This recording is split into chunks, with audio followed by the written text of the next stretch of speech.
Boa noite, pessoal. Boa noite, Hermínio. Boa noite, Hermínio. Como é que vocês estão? Boa noite, Hermínio. Vocês já viram que eu deixei para vocês a atividade avaliativa?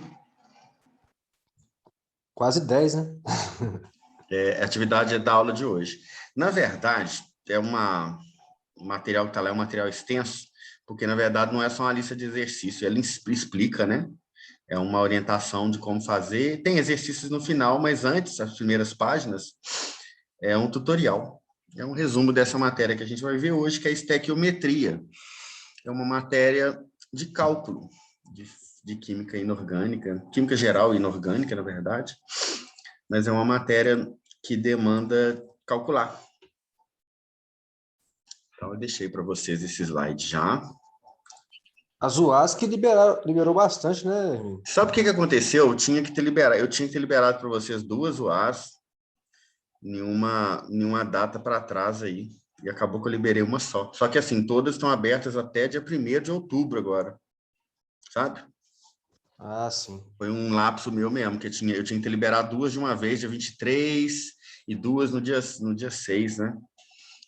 Agora que eu me deparei, falei, nossa, eu tinha que ter liberado 2. Eu acabei liberando elas agora, mas, assim, tá até 1º de outubro, tá aberto até 1º de outubro lá. Tá? Os prazos são estendidos aí. Todas as que eu liberei hoje, até dia 1º de outubro para vocês. Tá? Então, vocês podem fazer com tempo, não precisa de correr. E também não vai cair todas na nossa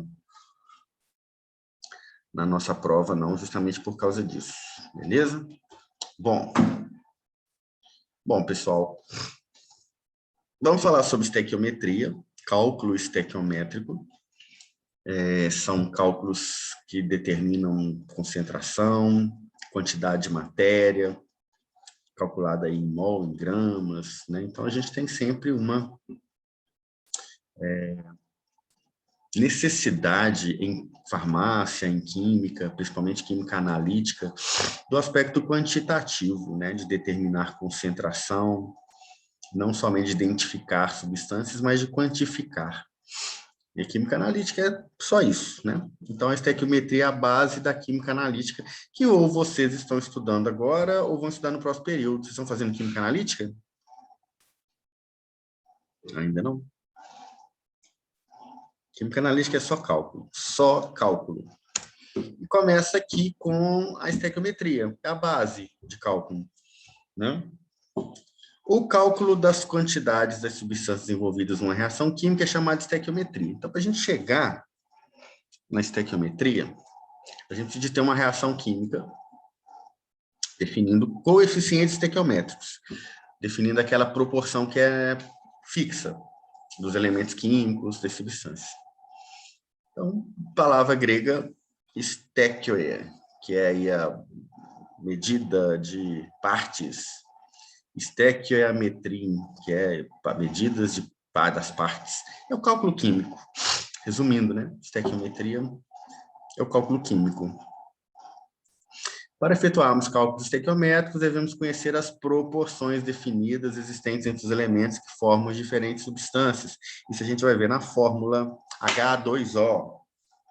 Isso a gente vai ver na reação, né, a partir daí da representação da equação química.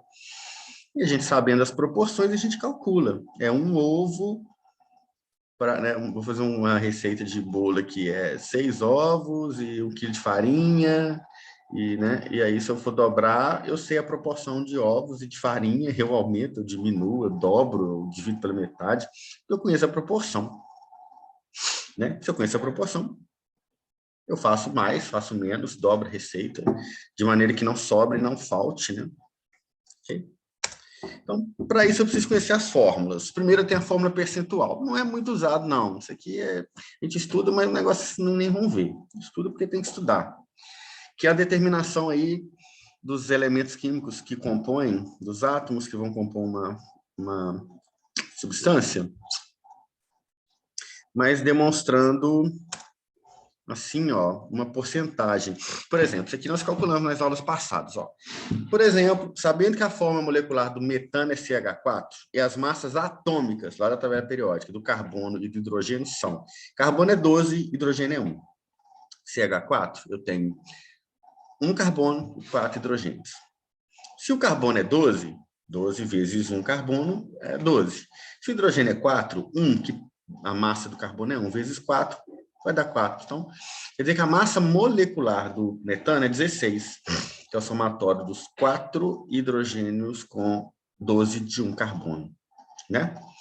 Assim, se eu for considerar que eu estou falando de 16, o carbono representa 75% da massa do metano, porque ele representa 12 em 16, e o hidrogênio 25.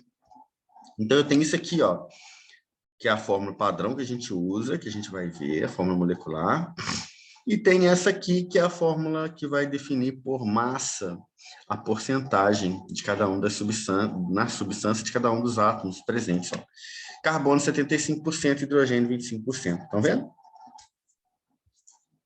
Não é comum isso não, sendo sincero com vocês.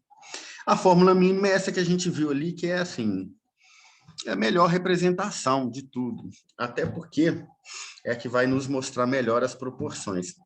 Indica a menor proporção em números inteiros de mol dos átomos dos elementos que constituem a substância. Ao determinar a fórmula mínima, devemos calcular o número de mols de átomo de cada elemento e dividir os resultados pelo valor encontrado, pelo menor. Por exemplo, uma amostra contém 2,4 gramas de carbono, 0,6 gramas de hidrogênio. A massa do carbono é 12, a massa do hidrogênio é 1. Quer dizer, então, que eu tenho 2,4 gramas de carbono é 12 gramas por mol, 0,2 mols. O hidrogênio 0,6, 0,6 mol. Então, como é que vai ficar?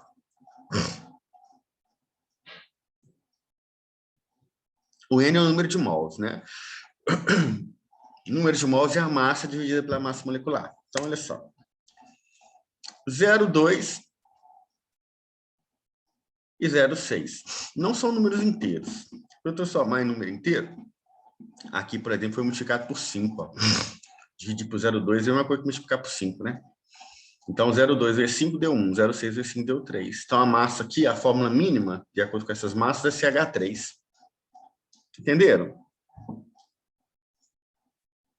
Porque é a menor quantidade. Eu não posso colocar C02 e H06. Tem que ser o número inteiro. Então, vai ser o mais próximo aí, vai ser menor, né? Proporção, vai ser 1 carbono e 3 hidrogênio, CH3. A fórmula molecular é bem semelhante à fórmula mínima, mas ele não necessariamente é a menor quantidade. Por exemplo, C6H12O6, glicose. C6H12O6, tudo é múltiplo de 6, olha só. Se eu dividir C6 por 6, fica C. H12 fica 2 por 6, né? E O6 fica 1. Então, ficaria CH2O, que é um carboidrato. Todas as moléculas de carboidrato são representadas pela fórmula molecular. Porque se eu representar pela fórmula mínima, é um carboidrato, CH2O, um carbono com água. E eu multiplico por 5, por 6 é uma hexose, por 5 uma pentose. Nós vamos estudar isso em bioquímica e química orgânica. Então, eu represento a fórmula molecular com a fórmula mínima multiplicada por um multiplicador, que eu chamo de N. Um carboidrato, como eu disse, é CH2O. Se eu multiplicar por 2, vai ficar C2H4O2. Se eu multiplicar por 6, vai ficar C6H12O6, glicose. E por aí vai. Observem que, ó, fórmula mínima H2O, 1H2O. Fórmula mínima CH, se eu multiplicar por 6, C6H6. Multiplica tudo. P2O5, se eu multiplicar por 2, vira P4O10. CH, se eu multiplicar por 2, vira C2H2. N é sempre o número inteiro.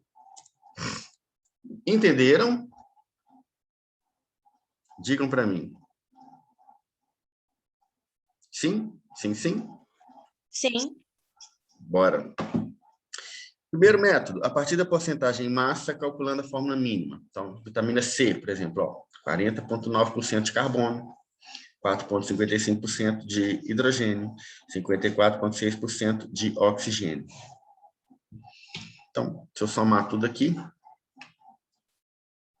nós vamos ter 1 para 1,33 para 1, que é a relação, né, entre o número de mol. Isso porque o carbono é 12, então vai ser 40,9%, 12 gramas por mol. 4,55 gramas aqui em 1 mol de hidrogênio. Então, eu vou ter 4,55 mol de hidrogênio. Tá vendo? Não dá número inteiro, né? Ó. Como não dá número inteiro, no final eu tenho uma fórmula mínima que vai ser aproximada. Porque eu tenho 3 vezes carbono para 4 hidrogênios para 3 oxigênio. Vai ser C3H4O3. Se você voltar lá e pegar a massa molecular e multiplicar agora pelo carbono, pelo hidrogênio e pelo oxigênio, você vai ver que vai dar exatamente a conta que a gente fez aqui, ó, das proporções de 40,9 em massa, 44,55 e 54,6. 12, massa molecular do carbono, 1, massa molecular do hidrogênio e 16 do oxigênio. A relação entre a fórmula mínima e a molecular pode ser feita assim. C3H4O3, eu posso pôr um N aqui na frente, mas se eu pôr um N aqui na frente, como eu disse, é o multiplicador, essa é a fórmula mínima. Tudo que eu multiplicar por N, eu vou ter a fórmula molecular diferente. Né? Então, se eu multiplicar por 2, ó, eu vou ter 176, quer dizer que o N aqui vai ser igual a 2. Tá vendo? 1 vale 88, a massa. 2 vale 176. Qual o valor do N? 2. Simples assim. Segundo método, relacionando as porcentagens em massa com a massa molecular do composto. Aí eu tenho assim, olha, C, carbono, hidrogênio e oxigênio. Eu não sei as quantidades, eu ponho X, Y, Z, até eu calcular. Estou usando o mesmo exemplo, ó. Aí, você já tem o valor lá, 176 gramas, é 100% da massa total daquela substância. 12 vezes carbono aqui é 40,9, quer dizer que eu tenho 6 carbonos, mesmo raciocínio eu tenho 8 hidrogênios, mesmo raciocínio eu tenho 6 oxigênios. Vai dar de novo C6H8O6. Né? Beleza? Isso em fórmulas. Agora, em reações químicas, que é o que a gente mais usa, tá? Vou ser sincero para vocês que na prática profissional, nas análises químicas, o que a gente usa mais é a estequiometria em reação, não em fórmula. Fórmula a gente já recebe as fórmulas prontas. Então, a gente acaba calculando mais em reação química, na titulação, na química analítica, não a de fórmulas, mas a de reações químicas. As bases para o estudo da estequiometria das reações químicas foram lançadas no século XVIII por cientistas como Lavoisier, Proust. E a lei das combinações químicas veio das leis ponderais, aquela que relaciona massa na reação e que definem que é constante. Então, tanto massa quanto volume estão relacionadas às reações químicas que vão existir. Entendeu? Por exemplo, a lei de Lavoisier, lei da conservação da massa. Na natureza, nada se cria, nada se perde, tudo se transforma. Então, se eu começo reagentes com X gramas, eu termino produtos com X gramas. Lembrem que tudo que está antes da seta é reagente, tudo que está depois da seta é produto. Não tem perda. Não vai desaparecer massa, nem vai aparecer. Isso aí eu já falei com vocês. Se eu começo com 100 gramas de produto, eu vou ter 100 gramas de reagente. Desculpa. Se eu termino com 100 gramas de produto, eu vou ter 100 gramas de reagente no início. A massa do início é igual à massa do fim. Não vai desaparecer massa. A massa não desaparece. E também não vai aparecer do nada. Como que você vai pôr 1 quilo e vai virar 2? Como assim? Você multiplicou como, né? Isso não existe. Né? Então, sempre que eu tenho um sistema fechado, eu vou ter... Por que eu faço sistema fechado? Porque se for aberto, não dá para medir. Você perde no ambiente, aí o gás que gerar, ele volatiliza, ele vai, some. Então, tem que ser sempre fechado para você medir. Então, a massa dos reagentes é igual à massa do produto. Ó, CaO, 56 gramas. H2O, 18 gramas. Vai dar 74 gramas. A massa do CaOH2 vão ser 74 gramas. Óxido de cálcio, 56 gramas. Água, 18 gramas. Formando hidróxido de cálcio, 58 mais 16. 56 mais 18, 74 gramas. Né, pessoal? Não muda, não diminui e, consequentemente, também não aumenta. Né? A lei das proporções constantes define, e a lei de Proust define que as substâncias são definidas pelas proporções, que são chamadas de coeficientes estequiométricos, e assim não vai mudar. Aqui, por exemplo, ó, eu tenho um desse com um desse formando um desse. O que não quer dizer que vai ser sempre assim, né? Deixa eu ver uma equação aqui. Não passei nenhuma ainda não, né? O que não quer dizer que vai ser sempre assim. Eu posso ter proporções diferentes, né? Eu posso ter. E tem proporções em massa, tem proporções em coeficiente estequiométrico. Então, observem essa aqui, olha só. 1 hidrogênio, 8 de oxigênio, 9 da água aqui. Por exemplo, 1 hidrogênio, H2O.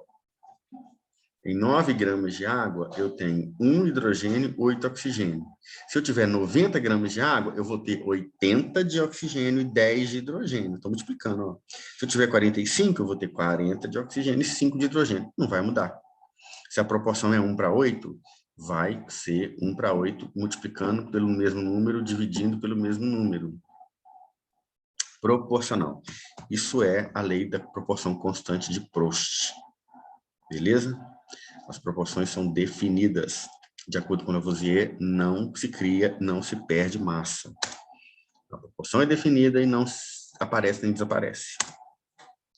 Em função dos resultados, Proust enunciou uma lei conhecida como lei das proporções constantes. Toda substância apresenta uma proporção em massa constante na sua composição.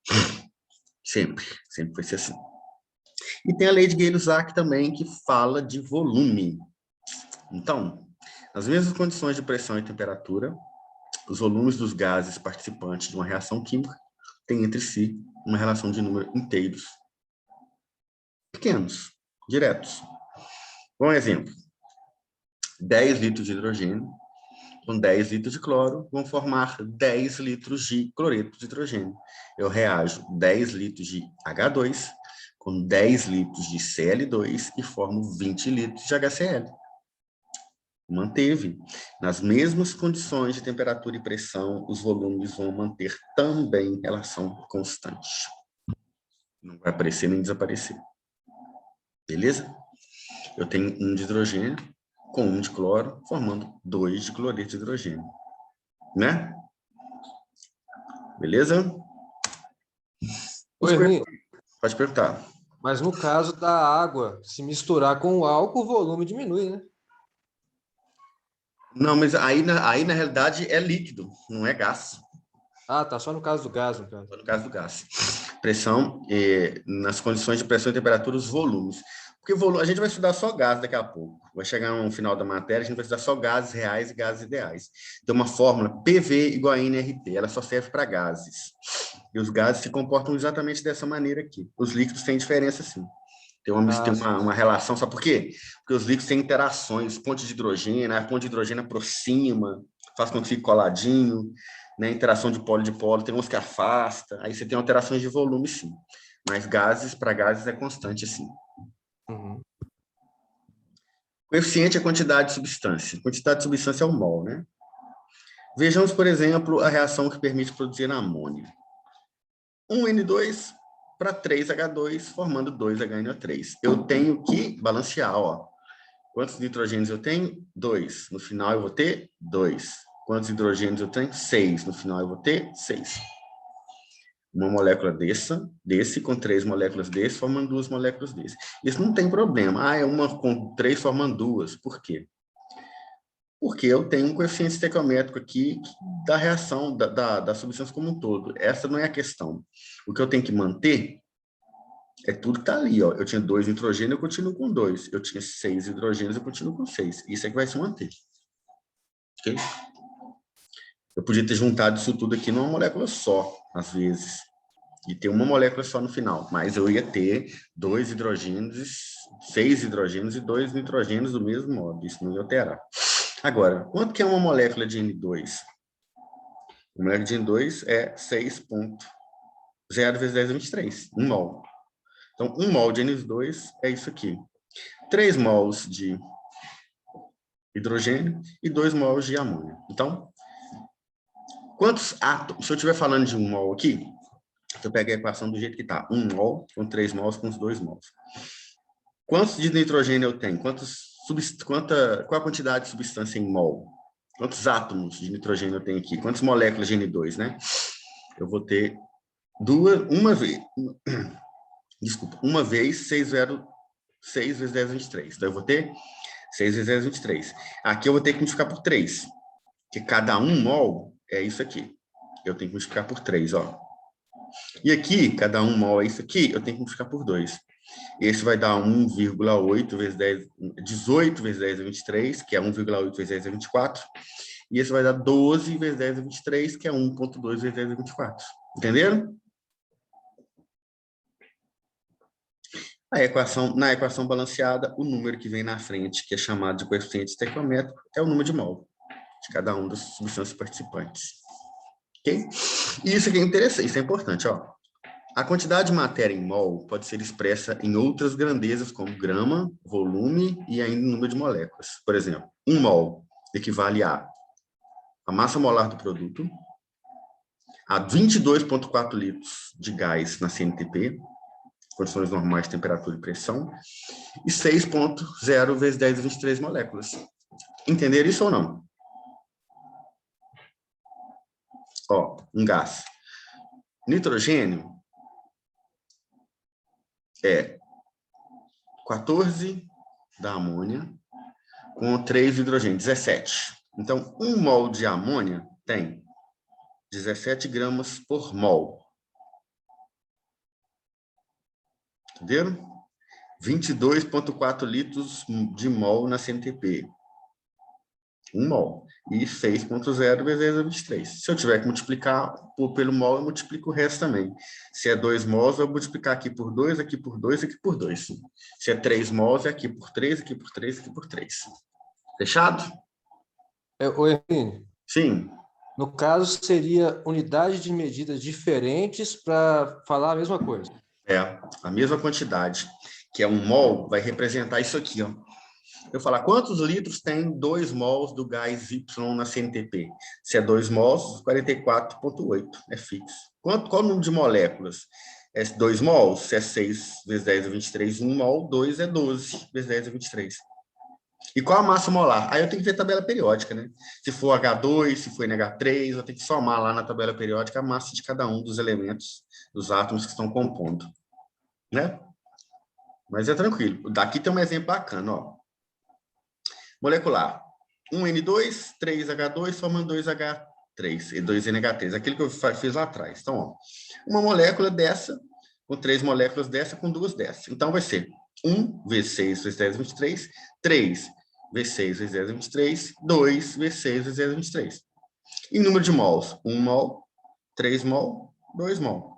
E em massa, por que aqui é 28? Porque o nitrogênio é 14. 14 vezes 2 vezes 1, 28. O hidrogênio é 1, então é 1 vezes 1, 1 mais 1, 2. 2 vezes 3, 6. E o NH3 é 14, 15, 16, 17. Vezes 2, 34. Se é 1, quantos CNTP? Na CNTP é 22,4 litros. Se é 2, aqui, ó, 44,8 litros. Se é 3, vamos multiplicar isso aqui por 3, vai dar 67,2 litros. Todo mundo entendeu?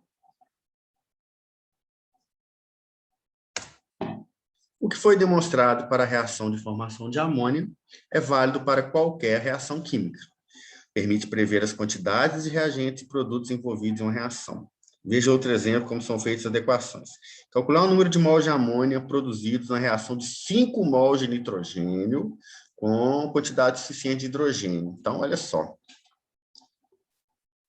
Se é 5 mols, aqui eu tenho, ó, para 1 nitrogênio, eu preciso de 3 hidrogênios que vão formar 2 amônias. Se eu vou usar 5 nitrogênios, eu multipliquei a reação toda por 5. É 5 receitas. Se eu tenho 5 nitrogênios, eu vou ter 15 hidrogênios e eu vou formar 10 amônias. Proporção direta. Regra de 3 simples. Nem há necessidade de fazer regra de 3 nesse caso aqui, porque é uma multiplicação simples demais, né? Mas é isso aí. Agora, vamos determinar a massa. Aí eu tenho que ir lá na tabela periódica. 1 mol é 34 gramas. A gente já viu. 5 mol É 5 vezes 34. Vai dar 170. Dúvidas? Nenhuma, né? Não é isso mesmo, ó. Eu já falei, ó, o NH3 é 17. Eu formo 2 dele, olha a equação, eu formo 2, ó. Então, eu formo 34. Se eu estou falando de 5 mols, 5 vezes essa reação aqui, porque eu multipliquei tudo por 5, vai dar 170. Agora, calcular... Voltei para o mesmo lugar. Não voltei? Ah, não. Agora é alterando massa, ó. Calcular a massa de amônia produzida na reação de 140 gramas de nitrogênio, com quantidade suficiente de hidrogênio. Se o nitrogênio é 17, aqui, não vamos voltar aqui. Se o nitrogênio é 14 vezes 2, 28, formando quanto de amônia? Formando 34, eu preciso fazer regra de 3, ó. 1 mol desse é para 2 desse. 28 gramas desse é para 34 gramas desse. 140 gramas desse aqui vai ser para X. Vão ser 170 gramas também. É a mesma coisa de cá, né? Só muda porque agora está falando em grama. É regra de 3 também direta. Tá? Proporção direta de regra de 3. Sem muito segredo. Vocês entenderam? Só fazer a regra de 3 direta. E agora é com gás. Então, com gás vai ser a mesma coisa, ó. 1 mol desse para 2 daquele, 28 gramas desse para 2, vai ser dobrado, né? Então, se eu vou fazer 10, lembra que a gente falou, se eu multiplicar tudo por 5, ó, aqui vai ser 5, aqui vai ser 15, aqui vai ser 10. Então, vai ser 10 vezes 22,4, aqui eu vou ter 224 litros, né, de amônia. Beleza? Existe também a situação de eu ter reagente em excesso e reagente limitante. O que é isso? Se eu preciso de quantidades específicas, eu posso exagerar em um, ou eu posso reduzir no outro. E isso aparece muito em questões, assim, ó. A gente colocou uma quantidade com excesso do outro. Isso aparece muito em questões de química analítica, tá? Para a gente identificar o que está em excesso e quanto que está sobrando. Quando misturamos 2 reagentes que não estão em proporção estequiométrica, um deles será consumido totalmente, o outro vai sobrar. O que consome totalmente e falta é chamado de reagente limitante. Aquele que sobra, porque eu coloquei muito, é chamado de reagente em excesso. Então, o limitante, ou eu aumento a quantidade dele, para ele reagir totalmente com o excesso, ou eu diminuo o excesso para não sobrar nada, para reagir exatamente com a quantidade limitante. Okay? Para resolver questões que envolvam reagentes limitantes em excesso, podemos seguir as etapas abaixo. Ó. Considere um dos reagentes como limitante e determine quanto do produto seria formado. Repita o procedimento para outro reagente. Então, assim, pela quantidade de produto que formou, eu sei a quantidade que reagiu de cada um dos outros. E sei se eu tinha mais ou menos. Né? Por exemplo, foram misturados 40 gramas de hidrogênio com 40 gramas de oxigênio, com a finalidade de produzir água. Ó, 2H2, 1O2 e 2H2O. H2 vale 2, vezes 2, 4. Então, eu preciso de 4 desse, para 32 desse, 4 desse, para 32 desse, para formar 36 desse. 32 mais 4, formando 36. Se eu preciso de 4 com 32, eu tenho 40 com 40, de cara, você sabe que o que está em excesso é o hidrogênio. Excesso de hidrogênio aqui. Né? Muito hidrogênio. Porque eu não vou formar mais água se eu não tenho oxigênio. Eu vou ter pouco oxigênio, o hidrogênio que vai sobrar só hidrogênio. Ponto. Vamos determinar a massa reagente limitante. A massa do produto formado é a massa do reagente em excesso. Ó, inicialmente, vamos considerar que o hidrogênio seja reagente limitante. Então, mas está na cara, né? Que o hidrogênio é o que está em excesso, né? Bom, se 2 gramas de hidrogênio no final formam 36 gramas de água, se eu tivesse 40 gramas de hidrogênio, no final eu ia formar 360 gramas de água. Então, será que aconteceu isso? Para formar 360 gramas de água, eu tenho 40 gramas de hidrogênio, eu teria que ter 320 gramas de oxigênio. Quantos de oxigênio eu tenho? 40. Então, assim, está muito baixa. Para eu reagir 40 gramas de hidrogênio, eu preciso de 320 gramas de oxigênio para formar 360 gramas de água. Eu sei que não é isso que aconteceu. Para formar 32 gramas com 32 gramas de oxigênio, eu consigo formar 36 gramas de água. Se eu tivesse 40 gramas aqui, como tem lá, eu vou formar 45 gramas de água. Então, se eu tiver 40 gramas de oxigênio para formar 45 de água, eu preciso de 5 gramas de hidrogênio. Então, eu sei que eu tenho 40 gramas de hidrogênio, eu já sei de cara que eu tenho 35 gramas de hidrogênio em excesso. E tem o limitante, que é o oxigênio, que eu precisaria de ter 320 e tem 40. Se eu quiser aumentar o que está em falta, eu tenho que pôr 320 gramas de oxigênio nessa reação. Tem 40, falta 280. Se eu quiser pensar no excesso, eu vou pensar que eu tenho excesso de hidrogênio. Eu preciso de 5 gramas só, eu tenho 40. Então, assim, sobra 35. Não é isso? Entenderam? Ô, Hermínio, Pode falar. só uma curiosidade. No caso, se a gente pegar porque o hidrogênio é um gás. Sim. Pegar o gás hidrogênio mais o gás oxigênio e colocar os dois no lugar só, eles vão reagir e formar água? Depende muito das condições de temperatura, de pressão, mas, teoricamente, eles têm reatividade para reagir e formar água. Às vezes você precisa de um catalisador, precisa de temperatura, mas sim, teoricamente sim, Eric. Se você misturar um gás com outro gás, eles vão reagir e formar água. Acontece. Às vezes eu preciso, como eu te disse, às vezes eu preciso de ter uma substância catalisadora, uma temperatura específica, para que a reação aconteça. Como o nosso corpo. As funções, as reações químicas do nosso corpo precisam dessa temperatura do nosso corpo, funcionando de maneira bacana. As nossas enzimas, se aumentar a temperatura, desnatura, se tiver baixa, elas não funcionam. Então, as reações químicas, além somente da interação, da reatividade entre as participantes, precisa de ter isso também, catalisadores, enzimas, reação catalisada por temperatura. Aqui é um exemplo. Esse exemplo que você deu, de H2 mais O2 formando água, é o hidrogênio combustível. Se eu simplesmente colocasse o hidrogênio e o oxigênio e eles reagissem formando água, eu teria uma liberação de energia pela reação que aconteceu, e eu teria água como subproduto. Seria bacana, né? Olha só, não tem poluente, eu tenho liberação de energia com o oxigênio oxidando o hidrogênio, liberando energia e formando o quê? A água como produto de descarga discreta, né? No caso aqui nosso, sem poluição do ambiente, né?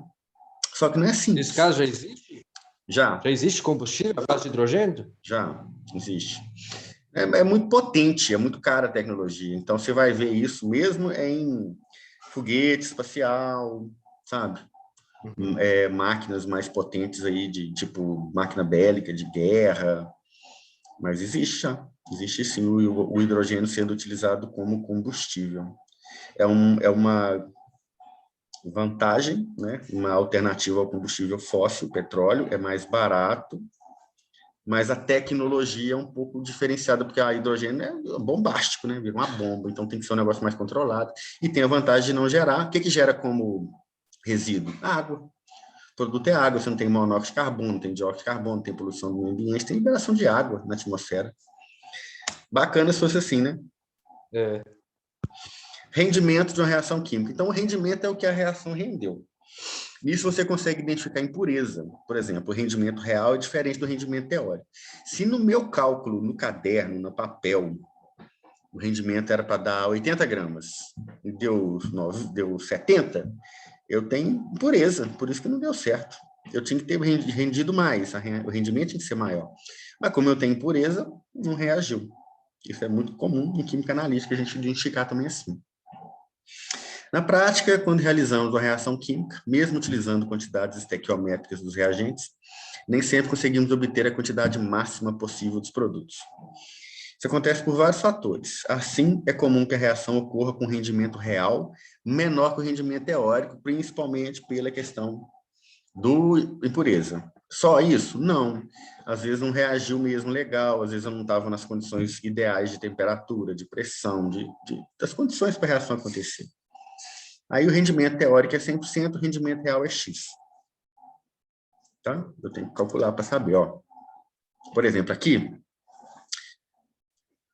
a formação da água é 2H2 com 1 O2 formando H2O. Então, eu sei, ó, quer saber o rendimento do experimento que eu usei 2 gramas de hidrogênio com 16 de oxigênio. Então, 2 de hidrogênio com 16 de oxigênio, formando alguma quantidade, formando 14,4 de água. Bom, a água é 18 vezes 2, é aquilo que a gente viu, ó, é 4 aqui, com 32 aqui, formando 36 aqui. 4 com 32, formando 36. Se eu tenho 4 com 32, se eu tenho 2 com 16, tem que formar 18. Só que formou 14,4. Então, 18 seria 100%. 14,4 seria X. O X vai dar um rendimento de 80%. Está longe dos 100%, né?